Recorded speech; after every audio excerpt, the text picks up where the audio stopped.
नमस्कार दोस्तों, मैं धीरेन्द्र कुमार अग्रवाल एक बार फिर से आपका स्वागत करते हूं आपके अपने चैनल देव ब्रिज क्लासेस में। दोस्तों, पिछले पार्ट में हम लोगों ने पढ़ा था टाइम एंड वर्क के कुछ महत्वपूर्ण कॉन्सेप्ट्स और उसी कॉन्सेप्ट को आज आगे बढ़ाना है। ठीक है, यदि कॉन्सेप्ट समझ में आ जाए तो हमारे वीडियो को लाइक शेयर जरूर कीजिएगा। देखिए, पहला कंसेप्ट क्या है? दो श्रमिकों मतलब काम करने वाले मजदूरों। ठीक है, दो मजदूरों, पहला जो है कि अगर दो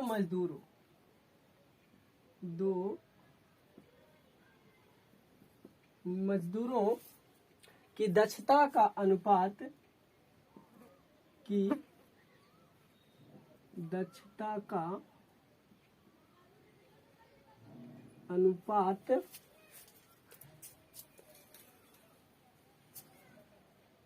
एक काम पूरा करने के लिए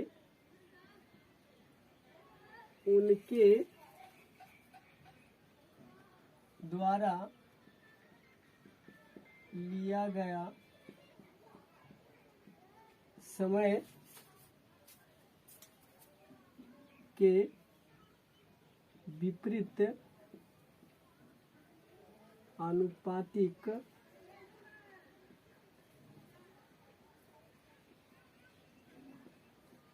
होते हैं। देखिए, दो मजदूरों की दक्षता का अनुपात क्या करें, समझने की प्रयास कीजिए। ठीक है, समझने का प्रयास करें। दो मजदूरों की दक्षता का अनुपात जो है एक काम पूरा करने के लिए उनके द्वारा लिया गया समय का अनुपात जो विपरीत अनुपातिक होते हैं। यदि दो मजदूर हैं, किसी काम को कर रहे हैं, ठीक है, तो अगर उन्होंने किसी काम को किया तो जो दक्षता है मतलब क्षमता,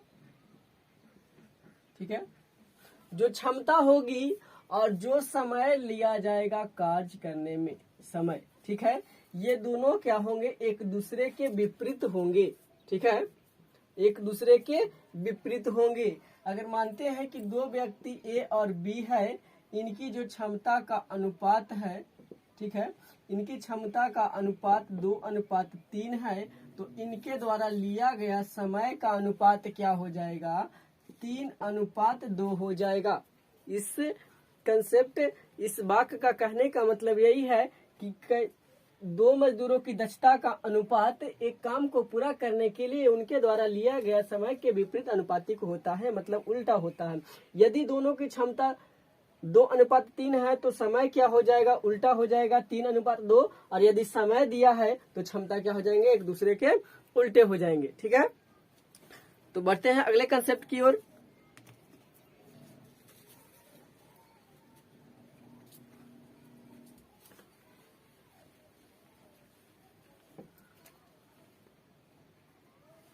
दूसरा समझे, यदि कोई कार्यकर्ता कम कुशल है तो उसे काम पूरा करने में अधिक समय लगेगा। ठीक है, यदि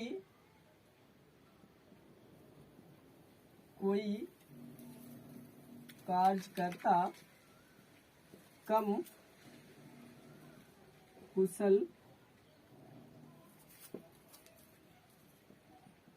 है तो उसे कार्य पूरा करने में अधिक समय लगेगा। इसके विपरीत यदि कोई कार्यकर्ता अधिक कुशल है तो उसे कार्य में कम समय लगेगा। देखिए, इस पॉइंट को समझिए। एक एक पॉइंट को अगर समझ जाते हैं तो प्रश्न इतना आसान हो जाएगा जितना आप सोच भी नहीं सकते हैं।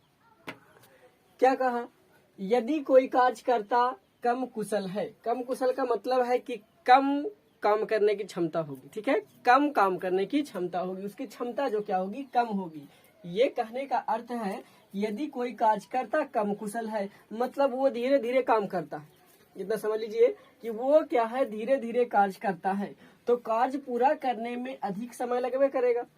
कैसे नहीं लगेगा? अगर कोई व्यक्ति है कि धीरे धीरे काम को पूरा कर रहा है तो उसे अधिक टाइम लगेगा, और कोई व्यक्ति फास्ट काम कर रहा है तो क्या होगा, उसे कम समय लगेगा। यही कहने का मतलब है कि यदि कोई कार्यकर्ता कम कुशल है तो उसे अधिक समय लगेगा, और यदि कोई कार्यकर्ता अधिक कुशल है तो उसे कम समय लगेगा। इसका मतलब है कि क्षमता, ये दोनों का रिलेशन देखिए, इन दोनों का रिलेशन सेम ही है। इसका कहने का भी मतलब यही है, इसका भी कहने का मतलब यही है कि अगर कार्य मतलब क्षमता कम है तो समय ज्यादा लगेगा, और समय अगर क्षमता ज्यादा है तो समय कम लगेगा। अगर किसी व्यक्ति को 2 किलोमीटर जाना है, अगर कोई व्यक्ति जो है कि 2 की स्पीड से चलता है, 2 किलोमीटर प्रति आवर की स्पीड से चलता है तो उसे 1 घंटा लगेगा। लेकिन यदि कोई व्यक्ति 1 किलोमीटर पर आवर की स्पीड से चलता है तो उसे 2 घंटा लगेगा, क्योंकि इसकी जो क्षमता है अधिक है इसीलिए कम समय लगा, और इसकी क्षमता जो है कम है इसलिए अधिक समय लगा। तो क्षमता और समय एक दूसरे के विपरीतार्थक होते हैं, विपरीत होते हैं। अगर कम क्षमता होगी तो ज्यादा समय लगेगा, और अगर ज्यादा क्षमता होगी तो कम समय लगेगा। ठीक है,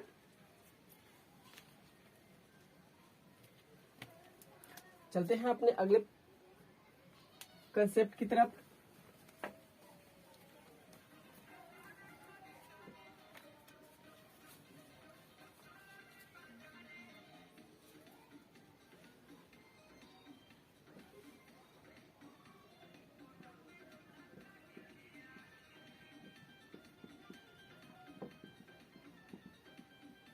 श्रमिकों की संख्या, समझिएगा, कार्य को पूरा करने के लिए, कार्य को पूरा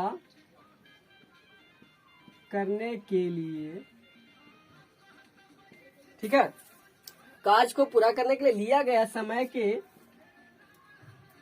लिए लिया गया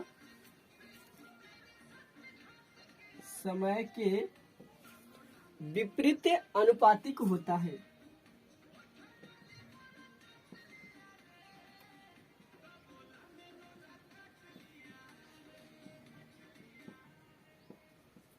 देखिए, इसका भी कहने का सेंस वही है जो पहले से कहते आ रहा है। श्रमिकों की संख्या कार्य को पूरा करने के लिए लिया गया समय के विपरीत अनुपातिक होता है। ये बार बार एक ही बात को अलग अलग तरीकों से लिखा गया है कुछ नहीं, बस सेम टू सेम है। कह रहा श्रमिकों की संख्या कार्य को पूरा करने के लिए लिया गया समय के विपरीत अनुपातिक होता है। मतलब क्या है इसका? तो मतलब सीधा है कि यदि हम मजदूरों की संख्या, जैसे मजदूरों की संख्या जो है, ठीक है, मजदूर और समय एक दूसरे के विपरीत अनुपातिक होते हैं। यदि हम मजदूरों की संख्या क्या करेंगे, बढ़ाते जाएंगे। यदि मजदूरों की संख्या बढ़ाते हैं तो समय क्या हो जाएगा, घट जाएगा। समय क्या हो जाएगा, घट जाएगा। ठीक है, अगर मजदूरों की संख्या कम है तो समय ज्यादा लगेंगे, और मजदूरों की संख्या ज्यादा है तो समय कम लगेंगे। अगर मानते हैं कि 2 मजदूर काम कर रहे हैं, करके किसी भी काम को 10 दिनों में करते हैं, इसी के जगह पे 4 मजदूर ले आते हैं, ठीक है, इसी के जगह पे 4 मजदूर ले आते हैं, तो देखिए कि पहले से 2 मजदूर काम कर रहा था, अब 4 मजदूर काम कर रहा है, तो इससे क्या होगा, कम समय में काम पूरा हो जाएगा। इसके कहने का तात्पर्य यही है कि श्रमिकों की संख्या जो है अगर हम बढ़ाते हैं तो काम क्या, समय क्या होगा, घटे, कम लगेगा, श्रमिकों की संख्या अगर बढ़ाते हैं तो समय कम लगेगा और मजदूरों की संख्या कम होगी तो समय ज्यादा लगेगा। देखिए, जितना काम करे वाला ज्यादा होगा उतना काम होगा, और जितना कम काम करने वाला होगा उसके लिए ज्यादा समय लगेगा। जितना ज्यादा काम करने वाला तो कम समय लगेगा, और कम काम करने वाला होगा तो ज्यादा समय लगेगा। इन तीनों का मतलब आप लोग समझ चुके होंगे, और यदि समझ गए हैं तो मेरे वीडियो को लाइक कर दीजिए। ठीक है, अब चलेंगे हम लोग अगले कॉन्सेप्ट की तरफ, और इस वीडियो के बाद से मैं आप लोगों को फिर से मैथ पढ़ाऊंगा जो टाइम एंड वर्क का होगा। ठीक है,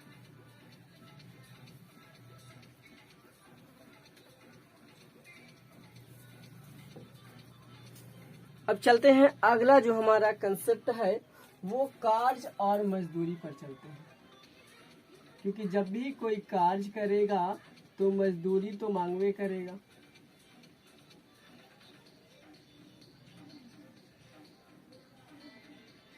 अगर कोई काम करता है तो मजदूरी जरूर मांगेगा। ठीक है, क्योंकि वो इसी अभिलाषा से काम करता है कि हमें कुछ न कुछ प्राप्त होगा, कुछ मजदूरी हमें मिलेगा। तो देखिए, काम और मजदूरी की अवधारणा का उपयोग काम के लिए, ठीक है, कब हम लोग करते हैं? काम और मजदूरी का जो बात है कब करते हैं? जब जो पारिश्रमिक हैं, जो मजदूर हैं, वो काम की तुलना करने के लिए किया जाता है। अगर कोई पारिश्रमिक है, मजदूर है, तो उनके काम की तुलना करने के लिए हम लोग कार्य और मजदूरी को पढ़ते हैं। कार्य और मजदूरी को क्यों पढ़ते हैं? ताकि पारिश्रमिकों जो हैं, जो काम करने वाले हैं, उनके बीच जो है कि काम की तुलना की जा सके कि किसने कितना काम किया है, किसे कितना पैसा मिलना चाहिए। ठीक है,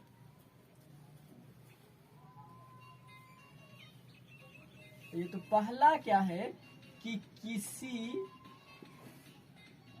काम के लिए दी गई मजदूरी, किसी काम के लिए दी गई मजदूरी सीधे किए गए कार्य के आनुपातिक होता है। इसे समझने का प्रयास कीजिए। कार्य, किसी कार्य के लिए मजदूरी, जब कोई व्यक्ति को हम मजदूरी देते हैं, जब भी किसी भी व्यक्ति को मजदूरी देते हैं, तो इसका कहने का अर्थ ये है कि जो जितना काम करेगा वो उतना मजदूरी पाएगा। अगर हम काम कम करेंगे तो हमें मजदूरी कम मिलेगी, और यदि अधिक काम करेंगे तो मजदूरी क्या होगी? अधिक मिलेगी। इस वाक्य का कहने का मतलब यही है, किसी काम के लिए दी गई मजदूरी सीधे किए गए कार्य के अनुपातिक होता है। यदि आप 2 दिन काम करेंगे तो आपको 2 दिन का पैसा मिलेगा, 4 दिन काम करेंगे तो 4 दिन का ही पैसा मिलेगा। ये नहीं कि 2 दिन काम किए 1 दिन का मिलेगा, या 1 दिन काम किए तो 2 दिन का पैसा मिलेगा, ऐसा नहीं हो सकता है। ठीक है,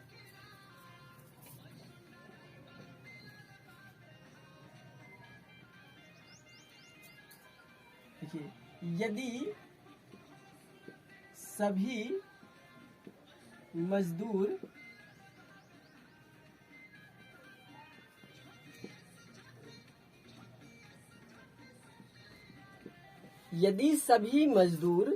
समान दिनों के लिए काम करते हैं,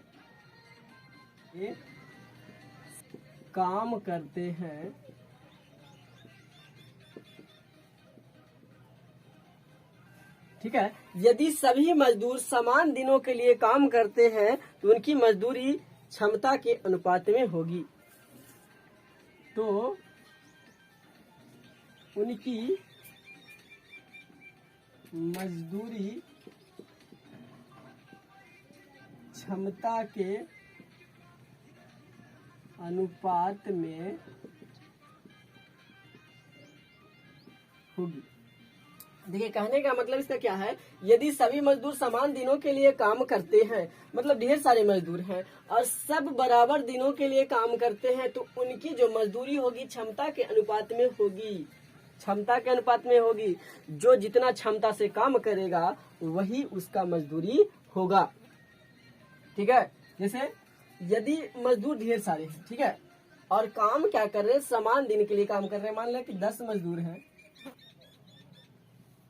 10 मजदूर हैं, ठीक है, और सब जो है कि 15 दिनों के लिए काम कर रहे हैं, 15 दिनों के लिए काम कर रहे हैं। तो देखिए कि मजदूरी कैसे मिलेगी उन लोगों को। तो टोटल मजदूर जो है कि 15 दिनों के लिए, समान दिनों के लिए काम कर रहे हैं, लेकिन इनकी मजदूरी तय कैसे होगी। तो एक कंफ्यूजन हो जाता है, क्योंकि इनकी मजदूरी तय कैसे होगी।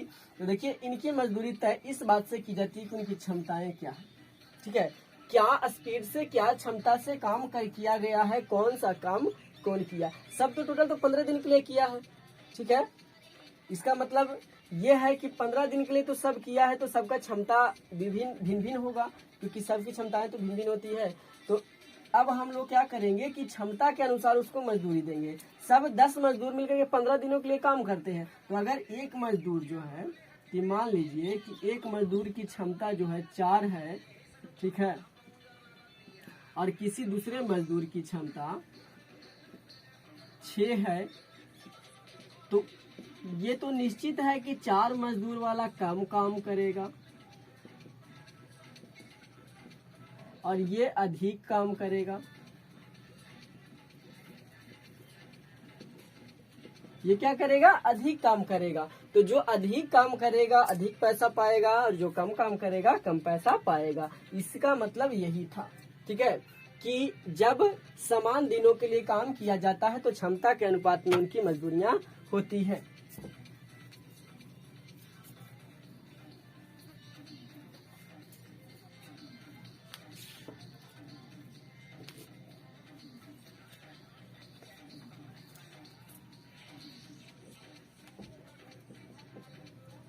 तीसरा कंसेप्ट क्या कर रहा है, यदि सभी श्रमिकों की क्षमता समान है, यदि सभी मजदूरों की क्षमता समान है, मान लेते हैं कि सब मजदूर जो है उनकी क्षमता क्या है, बराबर है, और उनके वेतन की विभिन्न संख्याओं के लिए, और उनके वेतन की विभिन्न संख्याओं के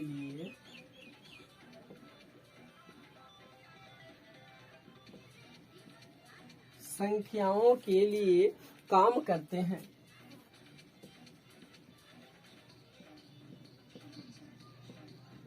ठीक है, काम करते हैं। तो उन दिनों की संख्या के अनुपात में, तो उन दिनों की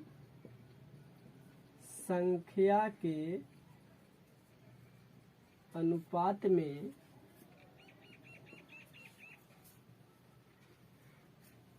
विपरीत किया जाता है।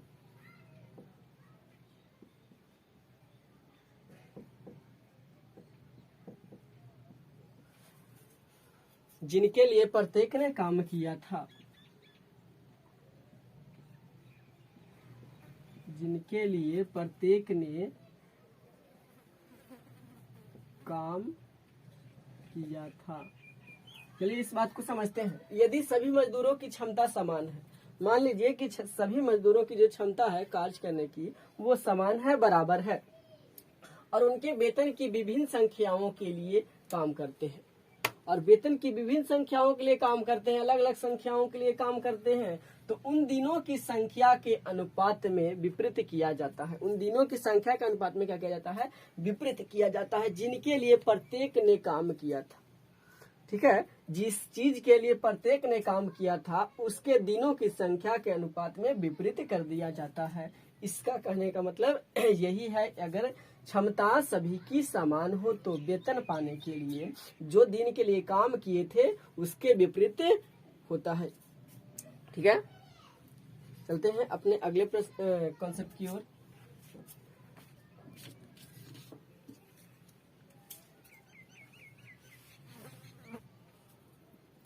ये रहा चौथा नंबर। यदि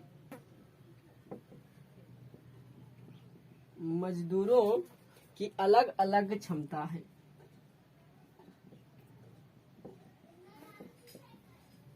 मजदूरों की अलग अलग क्षमता है। क्या है? मजदूरों की क्षमता जो है भिन्न भिन्न है, अलग अलग है, और विभिन्न दिनों के लिए काम करते हैं।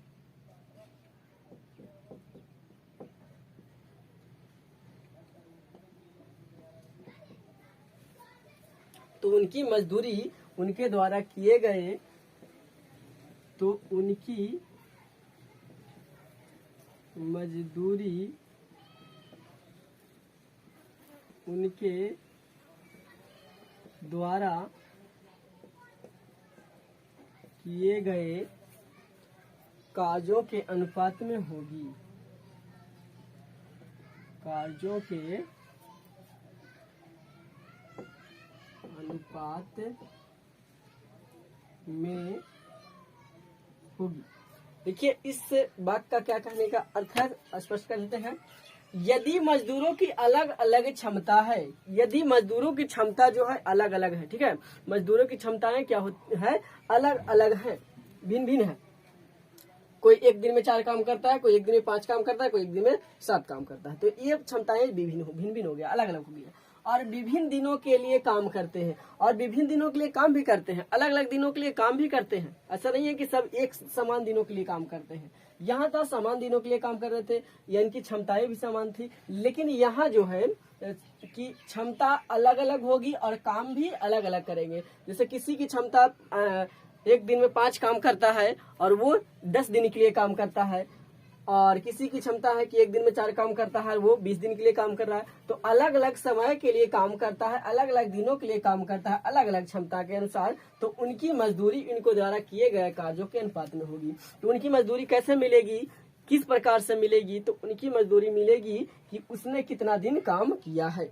जितना दिन वो काम करेगा, जितना काम करेगा, वैसी क्या करेंगे?